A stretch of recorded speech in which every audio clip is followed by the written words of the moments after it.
Hello and happy Friday, and thanks for tuning in to RadioFreeRhinecliff.org. In this show in particular, correct me if I'm Norm, I'm your host, Norm, and I'm thrilled to be here tonight with Emily Sachar of the Daily Catch, previously the Red Hook Daily Catch. That's right. And now it's kind of like and eventually it'll be the Catch. Rhinebeck. Just keep dropping letters and names out of it. Yeah, it's a good name. I mean, it does you. sort of sound like a seafood restaurant at a seaside resort town, but... Yeah, like people come to me all the time and say, we're so sorry, we can't sell you any more whatever's from Boston. You know, they think we're some Boston seafood restaurant. That's shirking on their bills. Exactly. So like Jimmy and Bobby knocking on your door, hey, where's the money for the cod? Exactly. Do you sell crab? Yeah. I'm like, no, I am a crab. I love that. So just before we went on, you asked when we're done. I hate to inform you, it's an hour long, and you wanted to get to a hearing. That's true. Do I want to get to the hearing? That's another question. Or do I need to get to the hearing? Of why you chose this profession in a little bit. That's a little bit, yeah. What was the hearing? So tonight in the town of Rhinebeck, we're going to be hearing from the public about whether the town board should take the local boat club, the local private boat club, by eminent domain. Oh, this is do you know what that Red means? Hook. Red Hook, yeah. Right. Yeah. Do you know what eminent domain is? I do. A lot of people don't know. It means you take private property for public use and you reimburse the people from whom you're taking the private property at market rate, and you do what you want with that property afterwards. It was used to build New York. Well, yeah, and it's used to build lots of big things. Like there's a couple of pubs in the way of where you want to build an enormous convention center. Exactly. You know, it's like, all right, we're taking it. We're going to pay you for it. Yeah, the Barclays Center in Brooklyn was built that way. So that's a really good recent example. Okay. And lots of parts of New York City were built that way. Many of the highways were built that way. They just tore through the Bronx to build the Cross Bronx Expressway. I'm reading Robert Moses's book. That's how I know this. Did you see that play? There was a play. No. It's called like Straight Line Crazy or something like that. About him? About him. I saw it in New York City like 3 years ago. You can have me on in 3 years when I'm done reading the book.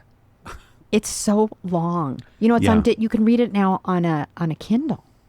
On a Kindle? Do you read on a Kindle? Well, I don't like to read on a Kindle, but I'm reading this book on a Kindle because can you hold the friggin' thing in your lap? It's like 1,000 pages. It's more than 1,000 pages. Yeah, why would you even buy a book like that? I know, because you feel like you need to know about eminent domain. It's like you have to know. Did you buy the book after the boat club thing? No, I bought the book, I don't know, a month and a half ago maybe. Okay. And I first said I'm going to read 10 pages a day and finish it. But I haven't been keeping up with that, Norm. So I'm embarrassed. Are you going to expose all my problems? No, you are. Because that's why I have guests here in the hot seat. So there's an eminent domain case going on here in Red Hook. Mm-hmm. And it's about the boat club, which is a really nice piece of property. Really small piece of property. It's a few acres? It's about, I forget how many acres it is. Yeah, I think it's 2 acres. And it's 500 linear feet of Hudson River access. 500 linear feet of gorgeous That's not a lot. Hudson River access. It is gorgeous. And it's a nice little park down there. I have boated up to it. I've paddled up to it from the Hudson. In what device? On a kayak. Oh, really? Yeah. And paddle up, and I was like, what the hell is this? It's amazing. And one day... You just suddenly landed there? Yeah. And you were like, that's the Red Hook Boat Club? Didn't know what it was. And then found out later. It has a sign, I think. Yeah. I think it has a little sign. Yeah. And they do sweet things there. They have like a swing set. They have barbecues. It's sweet. So I had my kayak there for 2 years, and then I couldn't afford it anymore. Oh, because you had to be a member of the boat club. You have to be a member. There's 100 members. Uh-huh. And I think at the time the dues were like $350 or $375. Now I think it's $450. It might be $420. Don't quote me. Don't sue me if I got that wrong. You're quoting yourself. That's the beautiful thing about radio. That's the problem, right? So you're no longer a member, but now, I mean, you live in Red Hook. Is that correct? I do live in Red Hook now. Okay. Yes, I live kind of about a half a mile from Bard College. Okay. And so what's happening with this boat club thing? What's the story? Well, the story is the town board wants to acquire it by eminent domain. Actually, it's not entirely clear that that's what they want to do. It may be that they want a public-private partnership. But no matter what, they want the public, to have access, in quotes, to have access. Robert McKeon, the town supervisor, argues that he's responsible for the livelihoods and happiness of 11,000 citizens, and they don't have access to any part of the Hudson River currently. Now, interestingly, there is access in Tivoli, but there's no park, and there's apparently no possibility of building a park. There once was an idea to build a park in Tivoli. Right. I think you can put your boat in at Tivoli Bays. Right. Well, have you tried to do that? It's really accessed Tivoli Bays from the river, not from the ground. Well, from the land. Yeah, it's really hard. There's a little parcel up there that's run by DEC. If you come in off of, I think, Bud Lane you can drive in and you can park your car and you can carry your kayak down if it's high tide. And you have to move it down this little ramp. A slide. There's like it's like a slide. You've seen it. You know what I'm talking about. Yeah. But is that it's the not access? Easy. That's one access point. But that's not access for a motorboat, right? So he wants access for boats, and he wants it to feel like a park, like a little grass by the side of the river. Which is what they kind of have at the boat club, but they don't have it anywhere else. So I'm not arguing his point. I'm just telling you what he's thinking. I'm not sure where I personally stand on this issue. I'm trying to stay really agnostic and neutral because that's what I have to do as an editor. Right. I don't know if we're ever going to talk about what it's like to be an editor of a small newspaper. Yeah, let's do that too. But also, first, you write editorials? We do not. Okay. We do not write editorials. We will run letters to the editor that people send us. Uh-huh. But we don't express opinions. People would like us to, but then we lose our credibility, I think. And I don't want to have to make judgments about things, actually. I just want to try to stick down the middle. It's much easier to not have an opinion. Oh, yeah. But you ever tried that, by the way? Not having an opinion? Oh, yeah. It's a really interesting skill to develop. Do you have an opinion on me right now? I do. What do you think? Just kidding. Yeah, well...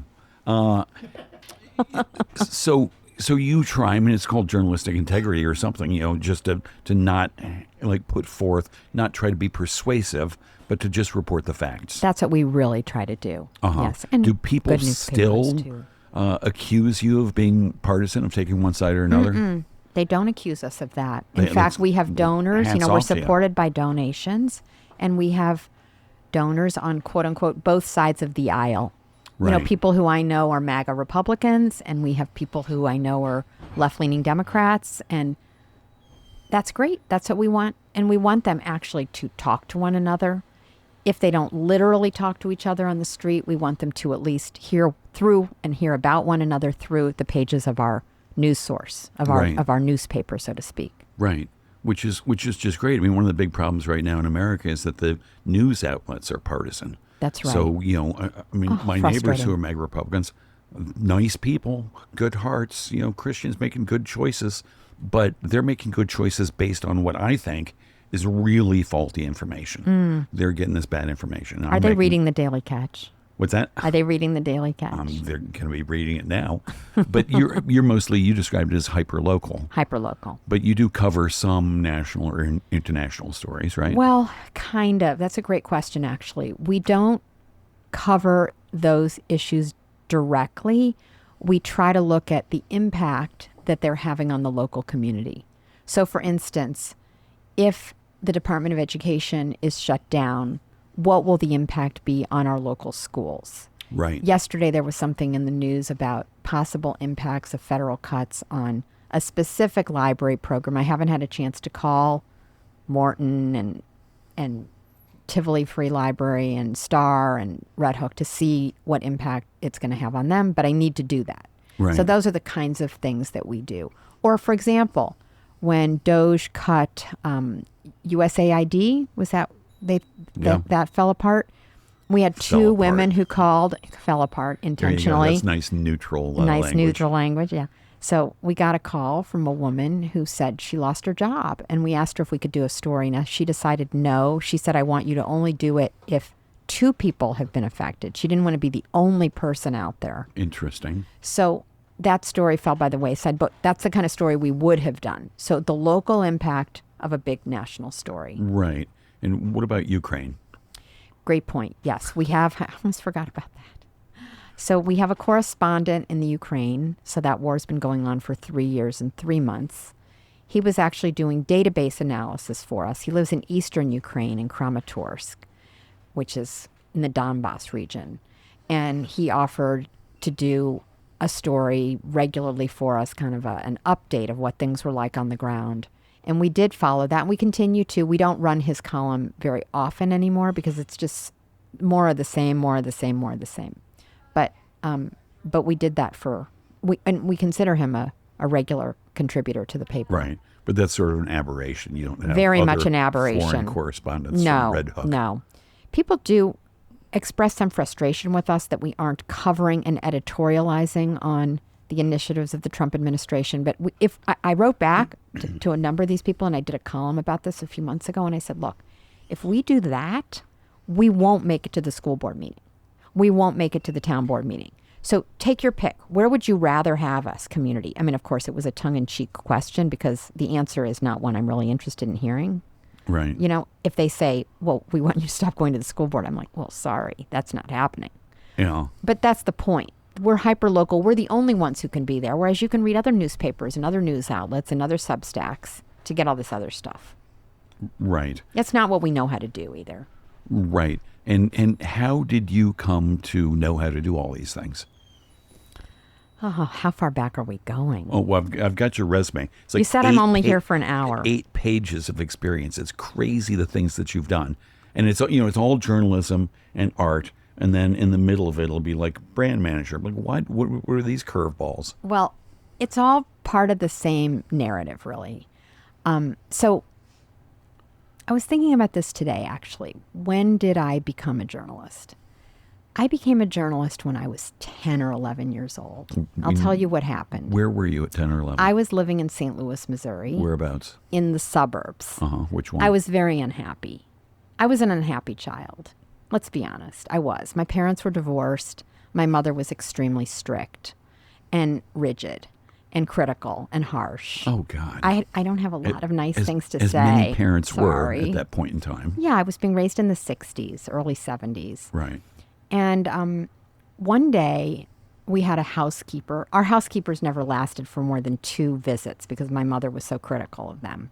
My mother was very important in my life. So, we don't have to talk about my mother for long. But anyway, one day, her name was Etta.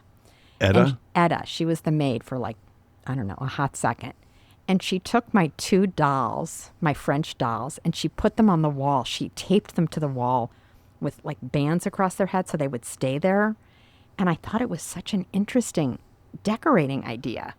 She was black, and I think it was that afternoon or the next afternoon, I was with my mother when she drove Etta to the county courthouse where all of the maids, all the domestic servants, got on the buses and went back downtown to their homes. And I told my mother I wanted to go see where Etta lived. And she said, well, you can't because I'm not driving you downtown. And I said, but I can get on the bus, right? Oh. So I think that was my very first reporting experience. Can I tell you something, Norm? I have never relayed that experience to any human being. Well, I've never thought about it. Did you get on the bus? I did. Wait. So your mom said, I'm not going to drive you, but if you want to take the bus. I walked where you're the only little girl and the only white person. And people were so nice to me. And I had, I think, whatever it was, a dime, 15 cents. I had it all saved up. For the return fare? I walked No, I didn't go that day. I went the next Saturday. Oh, okay. I got the bus schedule. I don't know how I had the presence of mind to do this, but I did. And I'm not patting myself on the back. I'm just saying I was driven to get downtown and to see where I knew I couldn't see where Etta lived because I didn't have her phone number. We didn't have cell phones in that day. But I was going to get down to wherever the end point of that bus route was. Right. And I did that. And then I got off the bus. And I walked around. There was a store called Famous Bar. It was a department store. And they had a big department store. I went into the department store. And you're 10. No, I think I was 11. I was still in elementary school, so I had to have been 11 or maybe at the latest 12. And what was the department store called? Famous Barr. Famous Barr. Famous Barr. Barr. Okay. And then I came home, and it was a beautiful day. It was the most, and no one asked me what I had done. No one cared. But I knew what I had done. And I was really taken with the idea of access, of getting access. Like 65, 66? No, I was born in 1958. So this was maybe like 1969, 1970. Okay. Which was a turbulent time in the U.S. Yeah. Race relations weren't exactly smooth. And I knew I lived in a racist family. I was aware of that. So needless to say, I think that was my first experience. So skip ahead a little bit. I went to college. Wait, no, can we stay there for a little bit? Okay. Because it's really so interesting. Right. A little girl, a little white girl going down to inner city, as they called it, St. Louis, and just like tooling around. And people must have been staring at you like, who's this little thing? Well, so here's another thing that was happening. In my classroom, we were studying a housing project called Pruitt-Igoe, which you can look up, like, in the internet. You can look that up and see what happened to it. All fell apart. The idea was the city was going to create beautiful housing projects and put the black people in these housing projects, and they would love these housing projects, and they would live there and so on. It was also a time of busing. So we had kids coming into our school district who were black coming into our district. And I thought, that's really interesting. So I think a lot of questions around race were in my mind. I didn't really know what to make of what I was experiencing, but I just kept wanting to learn more, learn more.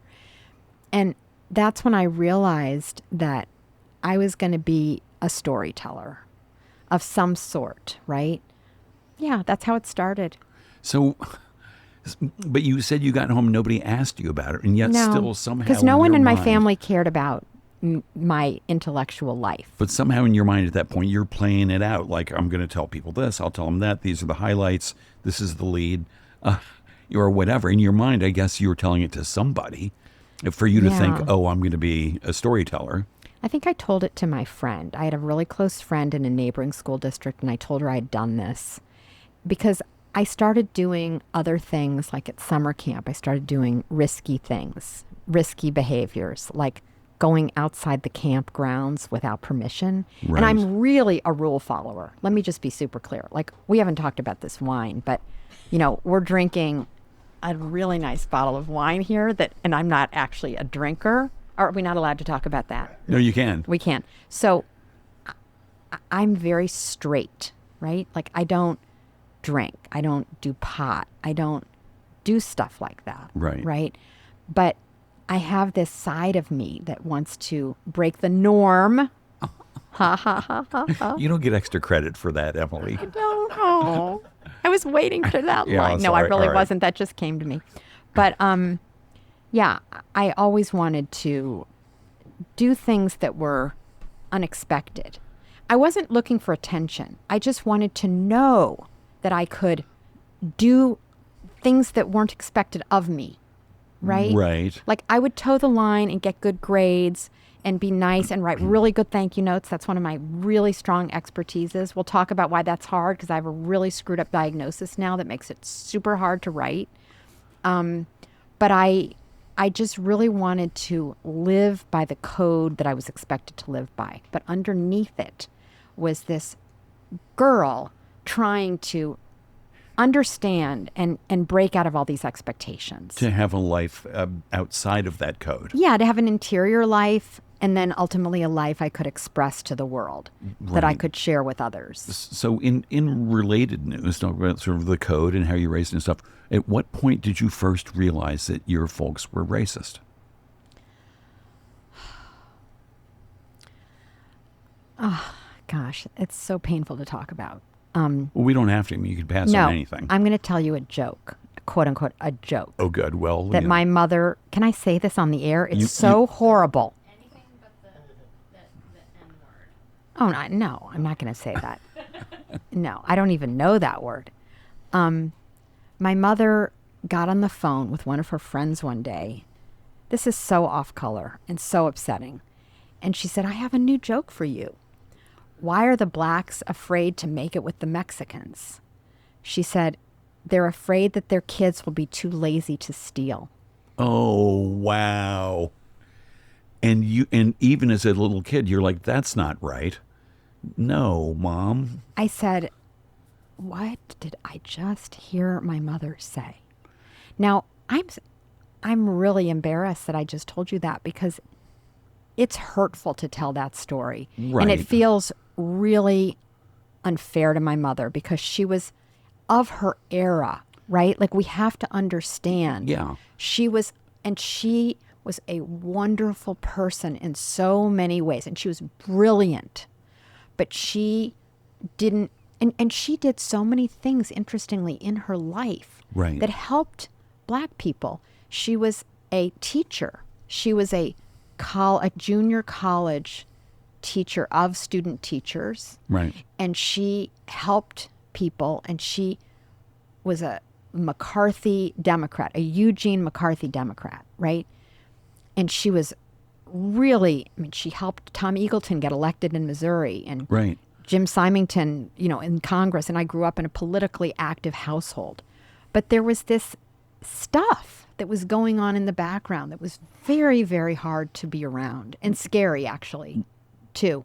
In what way was it scary? Because it felt, it felt wrong. And when you're growing up in a household where things feel wrong, it's frightening, because you don't know when that's going to be turned on you, right? Right. But wrong is sort of a moral judgment sort of word. Where did you get the morality that you brought to overhearing your mom tell this joke and made you think, wait, that's wrong. That's not okay. Was it school? Was it your friends? Was it Mr. Rogers? No, it wasn't Mr. Rogers. I've asked myself that a lot. You got what? I've asked myself that a lot. Right. Not just how do I get my moral compass, but how do any of us get our moral compasses, right? It was probably a mix of other friends, other parents, other school experiences. Where did I read recently that we all need many mothers? Oh, you know who it was? It was Heather Cox Richardson. Oh. Do you ever read her? Oh, yeah. Okay, it was on Mother's Day, her column. Long-winded, but so smart. Yeah, long-winded, but so smart. Yeah. And so much great historical information. Anyway, her Mother's Day letter was about all the mothers that she has had over the years. And I've had many mothers too. And I hope I've been a mother to other people. And I think this editor experience has allowed me to have a voice that I didn't expect to have, not because of what I write, but because of what I choose, the stories I choose to tell in the newspaper. I'm making constant choices all day long about what we're going to tell. But still trying to keep your morality out of all of it. What you choose to cover or not choose to cover, the language, the opinions.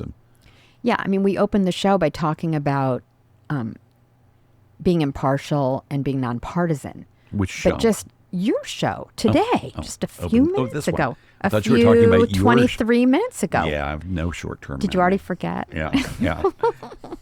And we talk about that, and yet every minute of every day, I am making what you could argue are partisan choices about what we're going to cover.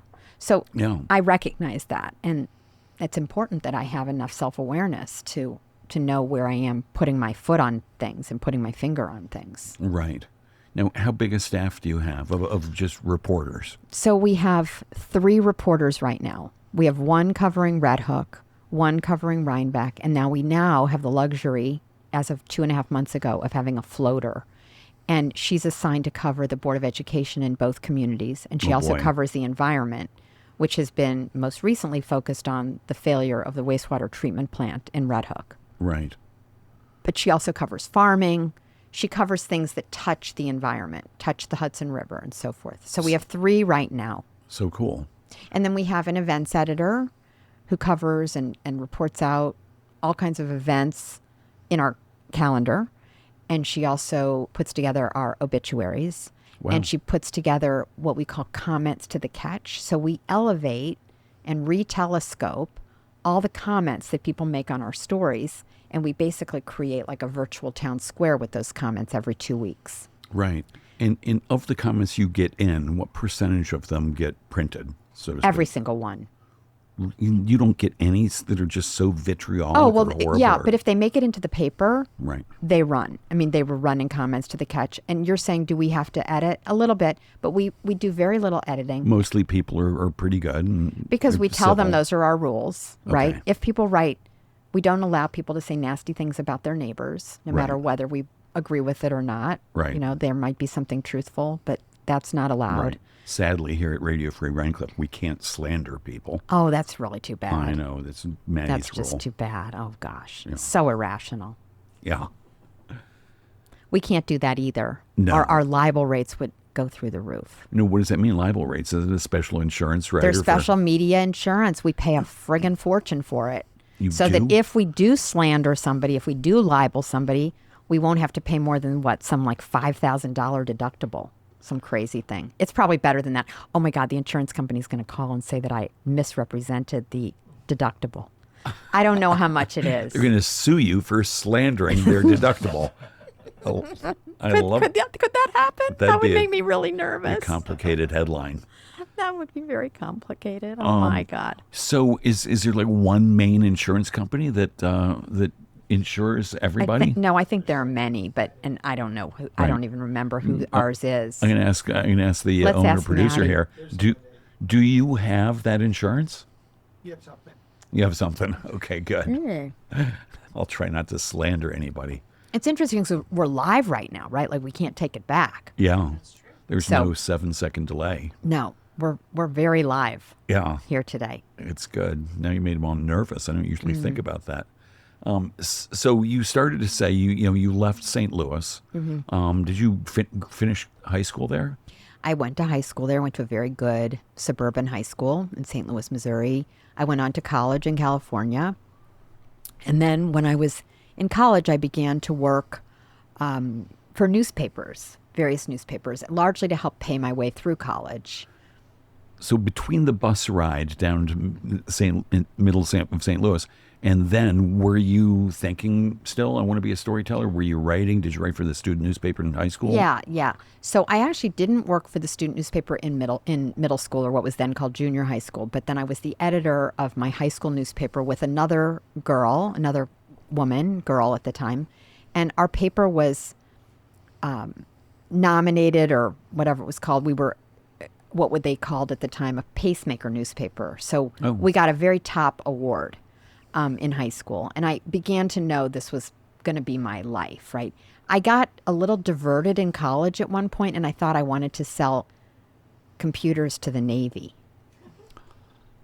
Isn't that Seems nuts? Pretty specialized. Yeah. I don't know where that happened, but I got recruited by Sperry Univac Right. to sell computers. They Sperry came on Univac. campus, and I was like, what if I can't get a job as a journalist? Maybe I should have a backup plan. So I went to this little event that the Stanford University job people had, and this man came up to me and he said, I want you to sell computers for the Navy. I was little, petite, and kind of sweet-looking girl. Right. Would have been probably good selling computers to the Navy. I'll And I was bet. like, how do you know that I'm going to sell computers to the Navy? Like, what if I go in and they'd rather buy an IBM computer? And I ultimately got really scared that I was going to be under so much pressure to sell. Right. But at that same moment, I decided that I was going to stick with my path, which had already been in college. I worked for not many, but several good newspapers in the Bay Area. Okay. So now we're talking like 79? 79, yeah, 77, 78, 79. Where and I hadn't heard this brand name in forever. Sperry Univac. Sperry Univac, was right? on like every NASA computer. You know, when you saw these big like computer systems, that was the thing. Yeah. And where are they now? You're going to ask me where Sperry Univac is? Yeah. Can I look it up on my phone? No. I know how to get information. You do? I'm really good at that. No, because if you Yeah. look it up, then I'll have to say something to Clever about it. fill in the time, and I don't know what happened to them. No good at reffing. Yeah. Right, So- but they were everywhere, and now they're just nowhere. Yeah. So well, you maybe did- maybe that's a good thing that I didn't go to work for them, because Yeah, probably so. so I was a stringer for the Associated Press in What does San that mean, Francisco. stringer? It means that if things happen on the Stanford campus, I would write about them for the AP. Okay. And then I worked for a little paper in Hayward, California, which is on the other side of the bay. in sort of near Oakland. Hayward, who's from there? I don't know. Somebody. That's where I learned to cover crime. Okay. I did my first crime stories there. And then I was working for what was called the Peninsula Times Tribune, which was a paper in Palo Alto. Okay. And I then decided that I wanted to have an internship at the Portland Oregonian in Portland, Oregon. And I got the internship. Got it. And after that, I got an internship at the Washington Post. Okay. Working for Bob Woodward. So how did you get the internship at the Portland Oregonian? Did you took your articles in, you had a booklet, I had like a pretty big clip file at that point. clip file? That's what we called it. Okay. I had pretty many of them. And did you spend hours arranging them? Yes, So like the I second did. best one was first, and then the second one they looked at was like, wow. Yeah, and it was like, I have a lot of clips, and I had feature stories, and I had news stories, and I had a story that I did at the Peninsula Times Tribune about a plane that crashed in a residential neighborhood. Like, I'd covered a lot of stuff for a kid who was 20 years old. And were they laminated and stuff? No, or I just- didn't laminate them. No, there was a photocopier place, and I had them photocopied. It was just black and white. And I remember my folder was orange. I kept everything in this orange folder. And I sent an application to the Portland Oregonian, and then I called and I asked to talk to the guy's name was Judd Randall. Isn't it crazy how we remember these That's a good names? name. Judd Randall, he was the news editor. And I called and I said, do you have my materials? He said, I'm very busy. I'll get back to you. And I just kept calling and calling and calling and saying, I want to work for you this summer. What do I have to do? I'll come up and meet you. He said, yeah, come up and meet me. So I took a bus from Palo Alto into San Francisco. I didn't have a car. And I took a bus. This is buses. That's the theme of this podcast. Yeah. Buses. Yeah. It's a great theme. That's what this is all about. I think I did. I knew how to get around. So I went up there, I interviewed, and he hired me on the spot. Wow. Yeah. And I had a great summer there. And did Fantastic. you were getting paid? Oh, yeah. Did you negotiate that at all? Or No. you're like, all right, No, I think they were paying me fairly. It was a Right. Newhouse newspaper. They had a great reputation at the time. And what were you doing for them? I was general assignment. That means I do Right. whatever comes up that day. That must So, have been amazing. It was amazing. I did my most fun story that I still remember was about kids from families who don't have television in their households. And I ended up starting out with that theme in my own household when I had kids. We didn't Right. have a television for a long, long time in our house. Huh. Yeah. So And then the Washington Post. So that was the breakthrough. that was the breakthrough. You were at the Oregonian for like 3 or 4 or 5 months. Like 3.5. Okay. It was between semesters. It was between my junior and senior year of college. And then how did you get from there to the Washington Post? I wrote another application, and I'll never forget, I got called, and I remember the man who called me, Bill Wilkinson. He was in the HR department, but he was also a journalist, and he called and he said, sit down. And he said, I have some really good news for you. And I just burst into tears. He said, you're going to be working this summer I'm about for to Bob burst into Woodward. tears. He Oh said, my you're going to be God. working for Bob Woodward. Now, this was, so Watergate was what, 1973? Nixon resigned. Is Yeah. that right? So this was 1979. So 6 years later. But this is after All the President's Men. And Bob Woodward was one of And the Deep only Throat. household name journalists, Yeah. print journalists in America.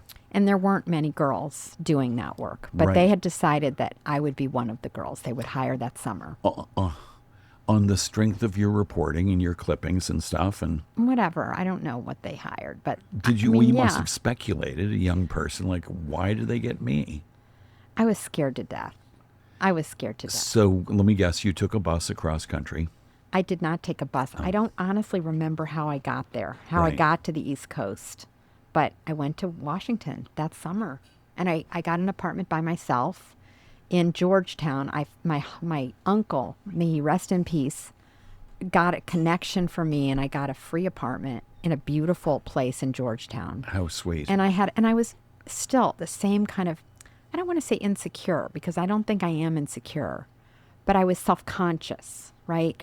Because I'm Sure. not, despite the things I'm telling you, Norm, and I'm telling you a lot of things I've never told anyone. Oh, good. I was a very self-conscious person, and I was shy. I'm really, But people think, oh, you're not shy. You're not.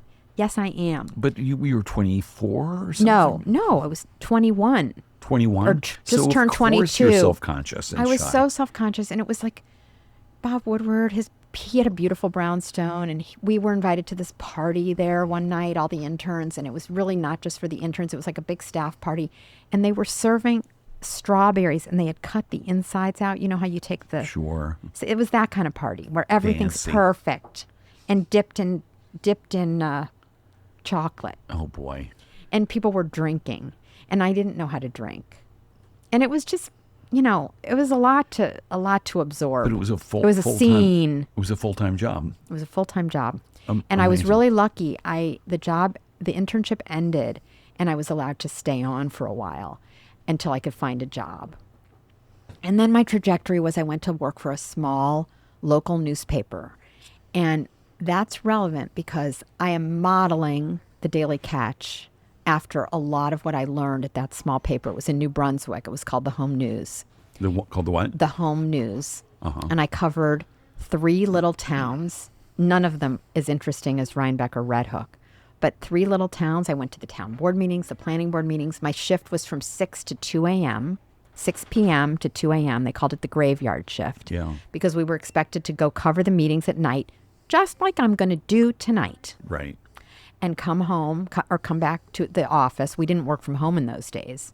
Come back to the office and write our stories, and they would get published, and they would be in the next day's paper. And so you're going after that meeting. Will you write it up when you get home, and it'll be in the next day's paper? Well, that's a really good question because we don't have competition here, right? Like we're the only game in town, so I might write it tomorrow and push it out tomorrow afternoon. We'll have to see how tired I am. Yeah. Because I'm 67 now. I'm not 20. No, you're not. I am. Well, I really am. You look great for 67. So I am not a kid anymore, right? Right. I have grandchildren. In fact, one of them is visiting this weekend. Oh, sweet. Hi, Lily. Hi, darling Hi, Lily. How old is Lily? She's 6 months. Is she? She's my youngest. Is she listening? I don't know, but maybe her mom and dad are. That'd be nice. Yeah. So you say you don't have competition, so you may not get this article out right away. It'll be quote unquote right away in the sense that it'll be out within 24 hours, but I may not go back home at 11:30 at night and start typing it. I might not. Well, is that okay? Will you still respect me in the morning? Well, I don't know.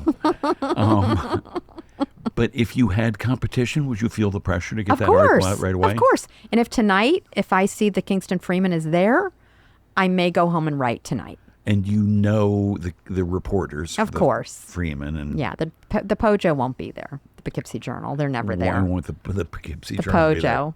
Pojo, they're not going to be there. They don't cover that kind of stuff. They might cover some sports games in our town, but they're not covering this. But the Freeman might be there, so that might put some pressure on me. We'll see. Right. We'll see. And then what's your usual sleep time? I don't have a good relationship with sleep. Oh, you don't? No. You look like you do. You don't look like somebody who's habitually nourished in the sleep front. I'm an insomniac. I'm a chronic insomniac. Oh, boy. Which isn't to say I don't get enough sleep. But I don't think about sleep. I mean, I do, because being sleep deprived is terrible. But I'm driven by other things than that. So I'll do what I need to do tonight for my readers, which include the 11,000 citizens that Robert McKeon's concerned about, but also the 9,700 in Rhinebeck. Right. I'm not saying they all read the paper. They don't. But a lot of them do. Right. And I'll think about where I want to put my emphasis, because tomorrow there's a cemetery cleaning in Rhinebeck that I was asked to cover. I think that sounds like a really interesting to cover graves. Have you ever done that? I did that a couple of years. It's really Have you fun. ever done it? Yeah. You know Gina? Gina asked me to cover this. This is one of Gina's superpowers, is getting people to come and do shit. And getting people to cover stuff. Yeah. Too. Yeah. So for Gina, I think I need to be there tomorrow. And then we have the Blessing of the Animals on Sunday, which has been moved because it was supposed to be tomorrow. And then late tomorrow afternoon, I've been invited to go to Delise Berry's remake of a home, Upstate Down, has done a remake. And I think that's house porn. People love that. So we'd like to do more of those kinds of stories, but before and afters. And I think what Delise is doing is really super cool. And she's a super cool lady. So she's great. She and John were in here talking, Oh, I don't know, 6-8 months ago. Yeah. Really, really delightful I don't know people. her very well, but here's another thing about running a local paper. When people ask me to go, I go because it matters to people that I'm there. Right. And that touches my heart. It really does. Oh, that's so sweet. If people, like this week we ran a story about a couple who've been married, I think 50 years or something, and they have an art show in Rhinebeck. And somebody said to me, but they're not, quote unquote, famous artists, great artists. And I was like, I don't care. Yet they're local They asked artists. me, they had the courage to ask me to write it up. And we can put a reporter on that for 2 hours and write it for 2 hours. We have 4 hours in our lives at the Daily Catch to do something like that. Right. So Matty came to me a few years ago and said, do a story about Radio Free Rhinecliff. I was like, of course, no problem. Right? Our intrepid Something like owner, that. producer, Matt Rosenberg. Why not? Yeah, that's good. Well, so you said you're doing this thing. You're going to Delise Berry's before and after home. I hope she has lots of pictures of it before. She does. Oh, good. And you said you wish you could do more stuff like that. What would it take to be able to do all the things on your wish list? Which there must be, and what are those things? Yeah. That's such a good question. So it's partly money to pay the reporters. And I used to think, I want another reporter. Now I realize I need editors, right? So we just hired a wonderful Pulitzer Prize winning editor who has got really high standards for the paper and for me and for himself. And he's also taking a lot of the load off of me. Not enough, perhaps, but a lot. But I have a list of stories. Well, so one of our board members, Scott Heller, who's an arts and books editor at the Times, gave me a list of like 30 things we should be covering right now in the arts. 30. Something like that. Maybe more. We should be covering the new music scene in Kingston. We should cover the 3 events that are happening at Bard Summerscape. We should do a new update on the Spiegel tent. We should do blah, blah. We should cover the blah, blah program in Tivoli. And they're all great stories. So I've got that list. I have a list of other feature story ideas that people have sent our way. And then there's the ongoing flurry of news, right? So we've talked about the boat club. We haven't really talked about the wastewater treatment plant that's falling apart in the village of Red Hook. Those are 2 ginormous stories, right? Like just following those day after day after day is one reporter's full-time job. And that's not all that's going on in Red Hook, right? There's new businesses opening up. There's discussion of where the sewer is going to go or how the sewer is going to get laid to go up to Cookingham East. There's a new solar farm that's going to go in Rhinebeck. I mean in Red Hook, excuse me. And then there's all this stuff happening. We have school board elections on Tuesday in Rhinebeck and Red Hook. We have 9 people running for school board in Rhinebeck. 9. Right. We've never heard of 9 people running for school board. Have you? Have you heard of 9 people running for school board anywhere? No, there's 4 This positions. is Rhinebeck. Yeah. Town of 9,700 people. Yeah, it's crazy. 9 people. That means 1 for every what? I Well, guess 1,000 person people. Yeah. That's a pretty high ratio. Right. Now, aren't there? I know there are publications out there online. I think maybe HuffPo is or was one of them, where people write the articles for them. It's like, hey, I got an idea. I'm going to write about this, and they send it in, and it gets published, and it's a feather in their cap. Also, Bard, do they have a journalism school? They do not. Okay. Do you ever think of soliciting engagement from citizens who might want to write about something? Yeah. So a lot of citizens write to me that they'd like to write columns. We had a lovely woman who wanted to write a travel column. We had a gentleman a couple of days ago who asked me about writing a men's health column. I've decided we can't do that. We can't go down that road. Right. Because it's an equity issue for one thing, right? Like if I say, yes, you can write a men's column, then do I need to have a women's column? And then if I have a men's column that starts to lean into older men, what about younger men? It's really difficult. And then every one of those columns has to be read and edited. So we've tried a few columns, and we've also tried some other things like restaurant reviews. Doesn't work. The community is too small to absorb. The restaurant owners are too close to all of us for us to absorb the frustration of their disappointment if we don't write a positive review, right? Right. And similarly with columns, it's too much work and it distracts me from the ball. It's keep my eye on the ball. The ball is covering the news. The ball is making sure that the important citizens of our community doing important things are covered. It's that couple can have the story. It's that Delise Berry's showcase tomorrow can get covered. It's that the event at the cemetery can get covered. It's that I'm there tonight. I know what this paper is, and we don't stray from what it is. Right. And I don't know if I could tell you what it is, but I know what it is. Fair I know enough. in my heart what it is. Oliver Wendell Holmes. Is that unfair? I mean, you know what your show is, right? No. I do. You know what? I absolutely do. And know when you hit that mark. You know. My show is easy. And once I got it defined, which was like 4 or 5 episodes in, as interviewing people who live or work in Rhinebeck, it became very simple. Right. And also really nice. People like, hey, can I come on? Like, do you live or work in Rhinebeck? And, no, I actually live in Albany. Yeah. I live in Hawaii. Right. But they want to be part of your world. Well, there are some exceptions. Yeah. If like Matt or Jen says, you got to talk to this person. They live in Red Hook and they work in Red Hook. Right. I'll be like, okay. So you live in Red Hook, but I would argue that you work in Rhinebeck as well. Right. You cover all Definitely. this stuff. So you weren't an exception. But I wanted to ask about your show here on Radio Free Rhinecliff. What's it called? It's called The Catch Up. The Catch Up is a great. Which is not God. It's like the Daily Catch seafood. Catch up, like barbecue sauce. Catch. It's all about food. It somehow all comes back to food. No. Uh-huh. It's the catch up, like to catch up with somebody. Yeah. And our publisher, Walter Mullen, who's a wonderful interviewer, very curious, interviews me about the news of the day. It's modeled a little bit on the Daily podcast, but it's, we're just getting up to speed a little bit still. We just taped today the 5th example of that, right. The 5th podcast. And are you covering the same things that get covered in your newspaper? Yes, because what else would I know about, right? Well, like if I didn't do a story about gypsy moths, we're not going to do a thing about gypsy moths. I should know about gypsy moths. Right. But I mean, it could be an opportunity to hit those other 30 things that you don't have time to. It has to be something that has run in the paper because that's what I know about. Now, I will riff on things, right?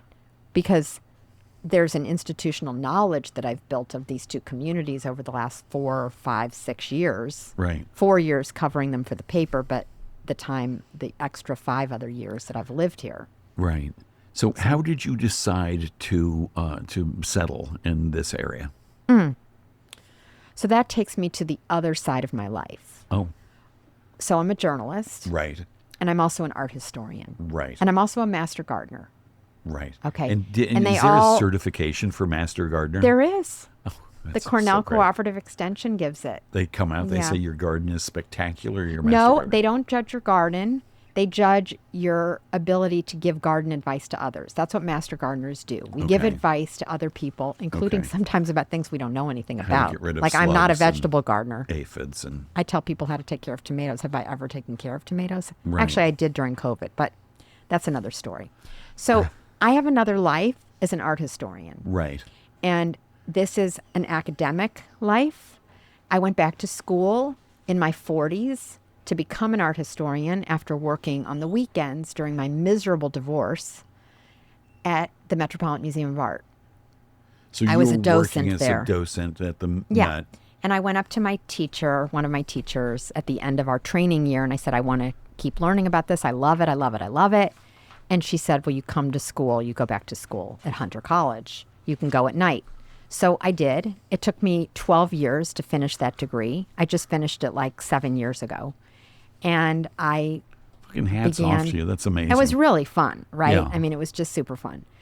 And I began to teach art history. And I was able to get some gigs teaching in the prisons, actually, up here both through Bard Prison Initiative and through Hudson Link, both of whom have programs in the prisons. Not at Sing Sing, though, as we were talking earlier before the show. And I taught art history. I taught introductory courses in art history to the inmates at both maximum and medium security prisons. And I was so devoted to that work and loved it so much, and the work was all up here, I decided that we should live up here. My husband and I should move here. Okay. And we did in 2016. We Wow. sold my house in Park Slope in Brooklyn, and we moved up here. And what was he doing at the time? He was in the restaurant business. Okay. And he's our chief culinary officer for the Daily Catch. You know, you can't run a newspaper without serving food, like constantly. No. We constantly are serving food to people. Our staff, our board, and our readers. So we're always, come over sometime. You should come. I would love to. We should all come. Let's go. Really fun. Yeah. Yeah. Oh, that sounds great. So that's what brought me up So here. you came up here, and then why in the world did you decide to start? You're very skilled. Local You're pulling it all newspaper. together. You're like pulling it all together here. Because what happened Flailing. was, it was 2016, and there was no newspaper to read, and I was so frustrated. I had no idea what was going on in Red Hook. Nothing. I had no friggin' clue. So I started working for a blog called In My Backyard, IMBY, that was based out of Hudson. And then after a year of doing that, I said, you know what? I'm going to call an online company, like a publishing company for online that runs WordPress, and I'm going to see how complicated it would be to start a newspaper. And 3 weeks later, the Daily Catch was born, June 4th, 2021. Oh my goodness. And I'm going to break some more news. Yeah. This week, we just hit 10,000 web readers. And what's Right? the time frame for that? 4 years. But, We you know, started with my 83 friends. 10,000 10,000 readers on the web. And per month? no, per like year? no subscribers. People who, and they don't okay. have to pay. So it's, Right. they're not. They I'm a don't, free subscriber. Yeah. And then we have 4,200 or so on social media. And there probably is some overlap, Those are right? pretty good numbers. They're for up pretty here. good numbers, right? That's like half of the Yeah. like joint population of these two towns. And right? I looked actually up, the adult population is 80% of each community. So we're almost at like 70% saturation. That's amazing. Yeah. And do you have people stopping you in the street saying, "Oh my No, God, I no love one your-" knows who I am. No one knows. I don't that's not- advertise it. that's Although not bad. tonight I'm going to wear my press badge tonight, that my self-made press badge, and it will be fun. People will come up and say, "We're so glad you're here," and Right. I'll get teary-eyed because I do. So I cry. I'm very close to tears most of every day. Are you? Yeah. What just leads to this other question, and we only have like 6 minutes left. Oh, 6 minutes. Close to tears. You had sort of a interesting health diagnosis recently, I did, and that's another thing I And I don't think- ever talk about. and I see you sitting there, and your hands shaking ever so slightly. Can you tell? Can you see? Yeah, your right Yeah, hand. so I have Parkinson's. I was diagnosed about a year and a half ago. Yeah, it's a really shitty diagnosis. It's a shitty thing to live with, How but I'm doing it. I'm okay. what does that mean? Can they do anything for this? Well, I guess the drugs don't work very well because you're seeing my hand trembling, right? Well, I figure you're just nervous. Unfortunately, no, I'm not nervous. I'm kidding. It's only, have you noticed it's not on my left side? It's only on my right side. It runs my whole right side of my body. So my foot, my shoulder, my knee are always like a little tremulous, right? But it hasn't affected my speech, and it hasn't affected my walking. I don't have like Michael J. Fox type of Parkinson's. He got Parkinson's when he was 29. Right. So I've got it. I got diagnosed when I was 65. Are there different types of Parkinson's? It seems to be kind of a spectral disorder, right? Right. It seems to be kind of like that. So do and my they- doctor's so adorable. He's absolutely the cutest guy helps. you ever saw. So do they know what the prognosis is? I don't for- ask. I do not ask. If you know what my prognosis is, I don't want to hear it. Right. I don't want to know. I think it's good. I don't want to know what the trajectory is. I never look it up. I never read about it. Now, last night I was reading an article in the paper about Joe Biden. I think it was about the new book that Jake Tapper wrote. And that the third or fourth or maybe fifth, I don't know, paragraph was about somebody in his family that, quote unquote, died of Parkinson's. And I occasionally will read that. They died of Parkinson's. So if I'm going to die of Parkinson's as opposed to just die, I just don't want to know. I mean, I just don't want to hear about it. And as I understand the way it progresses, you might not know. You might not know. What if they tell me, like, oh, you have 10 years to live? What am I going to do now? Okay, suddenly I'm going to give up the Daily Catch and start traveling the world So my way of coping is to know as little as possible about it. I think it might be different if it was cancer or something that literally is a death sentence that can be very terminal, like very quickly, then I might want to know. But I think that mine is progressing. I feel it, right? Because I live with it. And it's progressing slowly enough that I just as soon not know. So I'm just thinking about the emotional weight of getting that diagnosis and seeing it progress. And I know. And, people say wonderful things, like you're being wonderful, and I feel like I can talk to you about it and be open. But some people say really things that are really hard to hear, like, well, have you gotten your affairs in order? People say things like that.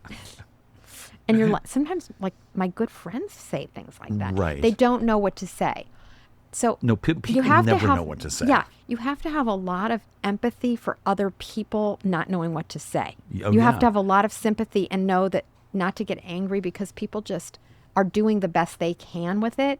Right? It's the curse of grief, is that the people around you have no idea what to say, and they often say the wrong thing. Yeah. And I cry. Sometimes I get really discouraged, like, because my job requires me to type, and it can be really frustrating. I take L-Dopa, which is a little helpful, but it makes me a little nauseous. And this is a drug of some sort? It's a drug, levodopa. Okay. It's the drug that they give you for Parkinson's. Okay. And it helps a lot. But I guess I'm due for one, and I'm trying to only take one a day, blah, blah, blah. So I would say I think about it almost every minute of every day. Oh, boy. But maybe that's exaggerating. I'm thinking about it all the time. Right. Because I'm living with it all the time. But I'm able to not think about it 100% all the time, if that makes sense. It has a brain space. It has found a place to live in my mind where it's always there, but there's another big part of me that can do the paper and talk to you, and I'm not distracted. But I'm still thinking about it because my hand's been shaking the whole time we've been talking, right? You've seen the tremor in my hand. Your right hand, yeah. Yeah. Now, you've been looking because I told you. But maybe some people say they don't notice it. Other people do. I notice them looking at my hand, and I'm like, I just say, I have Parkinson's. It's okay. And then move along. Yeah. Yeah, I've known a lot of people, including my dad, who... Don't tell me he died of it. He had dementia. Lewy body dementia. Oh, that's very hard. But the first symptom was the little shaking hand. Yeah. And so, I don't know, maybe I'm more tuned in or whatever. Yeah. Anyway, guess what? We're out of time. I want to come back next week. Will you come back? Can I be the only guest on your show? Also, thanks for bringing in this delightful wine. We didn't even talk about that. No, it's just really Thank you to my lovely husband, who's our chief culinary Thanks, officer. husband. He gave me the bottle. Yeah. Who's going to drink the rest of it? Will you take it home? Sure. It was good. Everybody, thanks for tuning in to this show on radiofreerhinecliff.org here at the Nook of the Epicurean with Jen Hammoud and what's your name, Matt Rosenberg, producers extraordinaire. Have a great Friday and a fabulous weekend. Thanks again, Emily Sachar, for being here. Thank you, Norm, for having me.